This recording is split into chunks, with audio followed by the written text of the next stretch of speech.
Hi friends, welcome to Relax Recipes. நிறைய விதமான mutton சுக்கா mutton வறுவல் ட்ரை பண்ணி பார்த்துருப்பீங்க.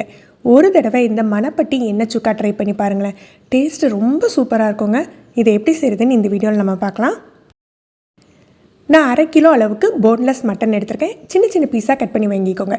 இதை விட கூட நீங்கள் சின்ன பீஸாக கட் பண்ணி எடுத்துக்கலாம். இதை ஒரு பாத்திரத்தில் சேர்த்துட்டு 1 டீஸ்பூன் அளவுக்கு உப்பு,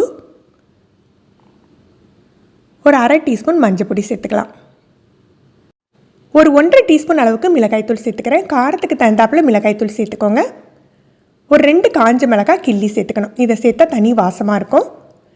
இந்த ரெசிபிக்கு பார்த்தீங்கன்னா இஞ்சி பூண்டு பேஸ்ட்டு கிடையாது. இஞ்சி பூண்டை தட்டி தான் சேர்த்துக்கணும். முதல்ல ஒரு 2 டேபிள் ஸ்பூன் அளவுக்கு இஞ்சியை நல்லா தட்டி சேர்த்துக்கலாம். இதில் 1 டீஸ்பூன் பட்டை கிராம்பு ஏலக்காய்த்தூள் சேர்த்துக்கிறேன். நீங்கள் கரம் மசாலா சேர்க்காமையே செய்யலாம். இதில் இஞ்சி பூண்டு வாசமே சூப்பராக இருக்கும். ஒரு 1/4 கப் போல் நல்லெண்ணெய் இதை சேர்த்து நல்லா மிக்ஸ் பண்ணி விட்டுக்கலாம். அதுக்கப்புறம் நம்ம அடுப்பில் ஏற்றினா போதும். பூண்டை நம்ம இப்போ சேர்க்க வேண்டாம். இப்போ இதை அடுப்பில் ஏற்றிட்டு முதல்ல ஒரு நிமிஷம் போல் நல்லா மிக்ஸ் பண்ணி விட்டுக்கலாம். அதுக்கப்புறம் நம்ம தண்ணி சேர்த்துக்கலாம். மணப்பட்டி மட்டன் சுக்காவில் பார்த்திங்கன்னா முதல்லவே தண்ணியும் சேர்த்தே நமக்கு குக் பண்ண ஆரம்பிச்சிருவாங்க. நம்ம இந்த மாதிரி ஒரு தடவை வதக்கிட்டு நம்ம குக் பண்ணையில் பார்த்திங்கன்னா அந்த மட்டன் நல்ல சாஃப்டாக உங்களுக்கு குக் ஆகும். இது செய்யலையே தோணும், நம்ம மட்டன் சுக்காக்கு மசாலா வறுத்து திரித்து போடுவோம். இதுக்கு ஒன்றுமே போடலையேன்ட்டு. எதுவுமே போட வேண்டாங்க. ரொம்ப சூப்பரான ஒரு வாசத்தோடு இருக்கும். ஒரு 1/2 கப் அளவுக்கு தண்ணி சேர்த்துக்கலாம். தண்ணி சேர்த்துட்டு மட்டனை வேக வச்சிடணும். நீங்கள் ப்ரெஷர் குக் பண்ணுறதா இருந்ததுன்னா ஒரு 5 விசில் வேக வச்சுக்கோங்க. இல்லை ஒரு 15 நிமிஷம் மீடியம் ஃப்ளேமில் வேக வச்சுக்கோங்க. இந்த மாதிரி பாத்திரத்திலே குக் பண்ணுறதா இருந்தால் ஒரு 1/2 மணி நேரம் ஆகும். நடுவில் கிளறி விட்டுக்கோங்க. இது கிட்டத்தட்ட 1/2 மணி நேரம் ஆயிருக்கு. நம்ம கட் பண்ணி போட்டிருக்க பீசஸை பொறுத்து டைம் எடுத்துக்கும்.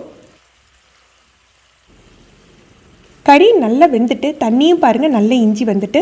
இப்போ தட்டுன பூண்டு ஒரு 2 டேபிள் ஸ்பூன் சேர்த்துக்கலாம்.